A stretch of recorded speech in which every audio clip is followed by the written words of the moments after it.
Hello world and true believers. This is Brenda, a lost Aspie girl, and I wanted to make today's video as kind of a follow-up on my theory of mind quiz video I made the other day. And the reason I wanted to do that is because I watched it again and I realized I probably didn't explain my thought process very well, or the reason I came to the conclusions that I came to. I think that perhaps other people on the spectrum, if they watch the video, it may have resonated with them and they may have been able to relate to it. But any neurosocial watching it, they might not have it might not have made sense to them what I was saying. And the reason I say that is because I actually told somebody, I was talking to somebody in neurosocial about that, and this person had a very difficult time. Like, they kept being like, why do you keep saying that? When Jill, and if you haven't seen the first video, because I don't know if I might go through the quiz a little bit, but if you haven't, that will give you some insight into what I'm going to say now. And this person said to me, like, why are you saying that, Jill looking in that box, and the box where she left it, is an assumption? So I'll give a quick overview of the quiz, just so if you don't want to have to go back and then. So the quiz is that these two little girls in the room, we'll call them Sally and Jill, and they both have baskets and they both have balls, and they're playing with their balls. And Jill leaves the room, and when Jill leaves the room, Sally takes Jill's ball and puts it in her own basket, Sally's basket, and Jill returns. And the question to the people taking the quiz is, which basket does she look in when she turns to the room? And I, in my previous video, explained my thought process, which is the first thing that popped in my head was we don't have all the variables. And I probably should explain what I mean by that. And then the next thing that popped in my head was my relationship with my sister and how she would always do things like that to me when I was a kid. She would steal my ball or steal my toy, whatever, and hide it on me. And so the last place I would look when I returned to the room was the basket that I left it in. And I want to explain now why I think all of this is significant, and why I think that the neurosocial looking in that basket is an assumption. Because it's all just speculation. Because let's look at this in this way. We have no idea what's going on in Jill's head. We can't predict the future or what she's actually going to do. So whatever we decide that she's going to do is speculation, because we can't see the future. And the two types of speculation that we're going on is and the reason I say that we don't have enough variables to even answer this question, the first time when I first read this, that went through my head, because the things that I thought of first, what I meant by that when I said we don't have enough variables, is first, we don't know anything about Jill. Is she absent-minded? You know what I mean? Like, I know that I've been absent-minded in my own past, and I know a lot of times I've thought I left something in the place I normally look for it, or maybe you know what I mean? Maybe like she doesn't even know. Maybe she thought she put it in her bag, and like when she comes back, maybe she doesn't look there because she doesn't even remember that she put it there. I mean, she's a kid, but still, kids can be absent-minded. That happens. So we don't know her mindset, number one. Number two, we don't know her relationship with the other little girl. Are they sisters? Are they friends? Has the other little girl stolen the ball from her before? I mean, the only way to know, without even if we did know Jill's mindset, to know that she would definitely look in her own basket, is if she had left the room she had left the ball in the room and she had been alone. But she wasn't alone. She was in there with another little girl. So, like, that was the first thoughts that went through my head. And then I thought about my own relationship with my sister and everything like that. And that's why I think that that's an assumption, because the neurosocial child is assuming that she would look in that same basket when she came back. That's a shortcut. You know what I mean? Like, because that is what that child would do. And I think this is interesting because theory of mind is supposed to show you're able to see things from another person's perspective, and that the person with Asperger's actually supposedly has having difficulty seeing things from another person's perspective. But I think this test actually shows that person's only able to see things from their perspective, because they're not actually trying to figure out the other person's mindset. Number one. Number two, the Asperger's person, I think, as a child, I think the Asperger's person, that's why I say I think it's significant to give this test to someone as a child and then as an adult. Because as a child, they're just looking at the evidence. And I think as an Asperger's child, they're not even thinking about the other person's mindset at all. So they're not even trying to consider something from anybody's perspective, never mind their own. I think they're just looking at the evidence. I think they're looking and they're saying, all we know in this scenario is that the other girl moved the ball, and that's the only evidence that we have.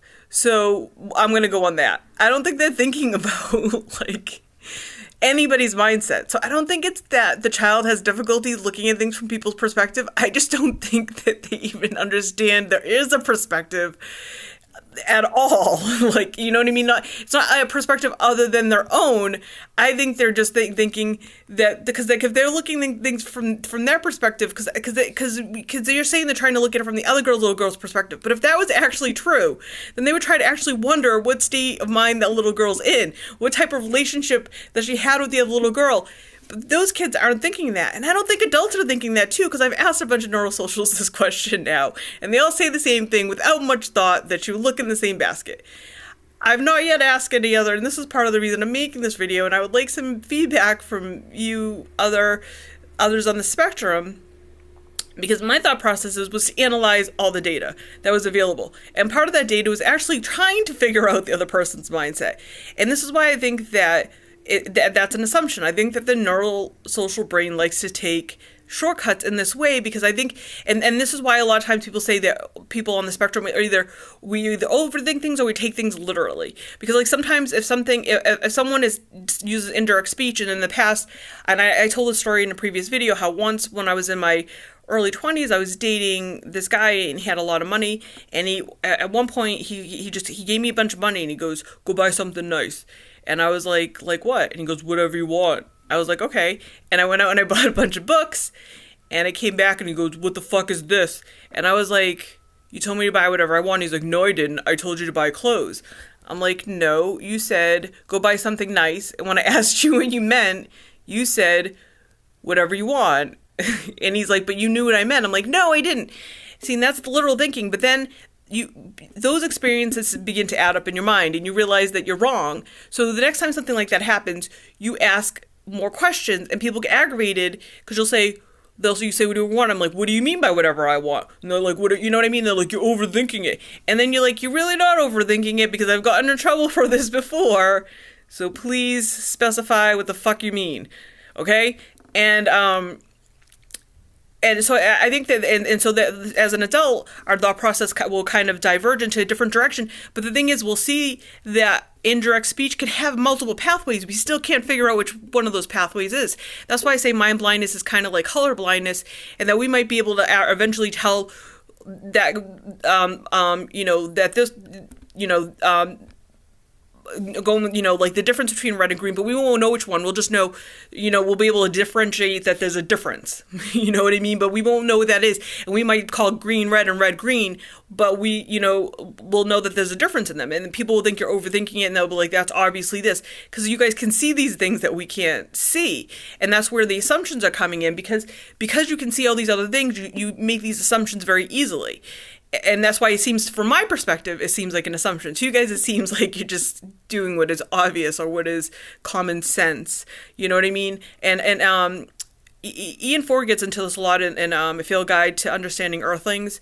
He talks about like liquid truth. Because I actually discussed it in one of my videos about the whole Milli Vanilli scandal and how I kept liking the songs anyway. Like, most people will stop liking something that they liked before because public has changed their perception of it. So it's this whole groupthink thing where everybody assumes because one person thinks the same that everybody else thinks exactly like them. And I actually think that's actually more about your own perspective than it is just that your perspective happens to coincide with everybody else's. But if your perspective is different than everybody else, then they're like, oh, they'll say things like, when I went to the neurologist, one of the things she told me is I had what is it, rigid perspective or something like that, rigidity, and I think that has to do with like it's this same thing, like where I'll get into fights with people when something's consensus based. Like, if I have a bunch of facts on my side and everybody else, but they think a different way, and I try to argue with them, and I don't won't change my mind just because they're being persuasive,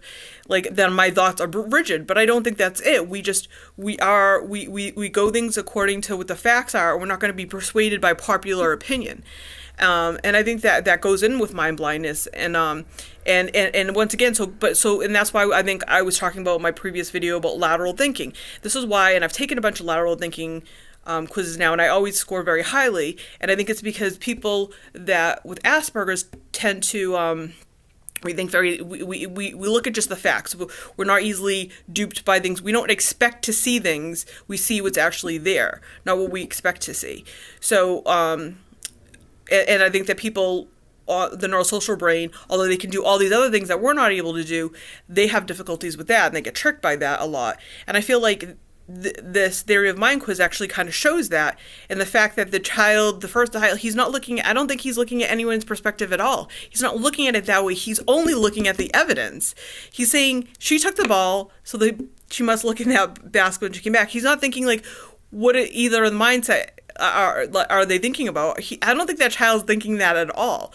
That doesn't, I think for a person with Asperger's, that doesn't come until later, but when we do it later, then we take in all the variables. We don't just look at the where the ball got taken, who took it. We think of the relationship between the true child. What is the thought, we don't know anything about Jill. We don't know her history. Does she have mental illness? Is she forgetful? We don't know her relationship with Sally. Has Sally stolen her ball before? Is it her sister? Is she a prankster? We don't know any of that. So how can you answer that question without speculating in some way? Neither answer is actually correct. It's all speculation.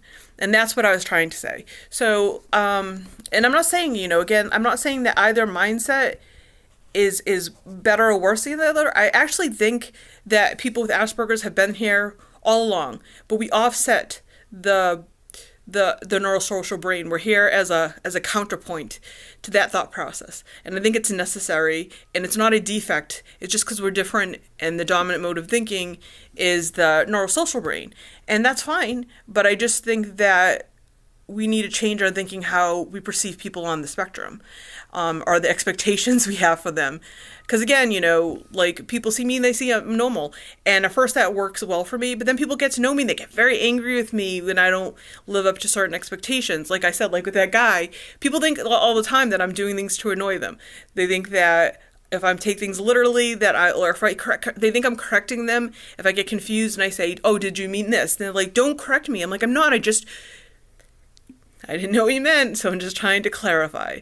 But people like to take shortcuts, and they don't have to say more words. They don't have to communicate more things. They don't have to deal with somebody who is literal.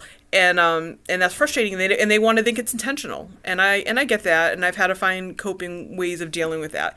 But and it fascinates me. It really does. So sometimes I get angry, but for the most part I'm fascinated, and I think that is probably better. If I was one of the people on the spectrum that got angry, I'd probably be a very, very angry individual. But so I hope that gave you guys some insights, and I hope that helped to explain that video a little bit better. Again, if you guys have any comments or feedback or any insights of your own, please let me know. And have a good day. Thank you, and bye.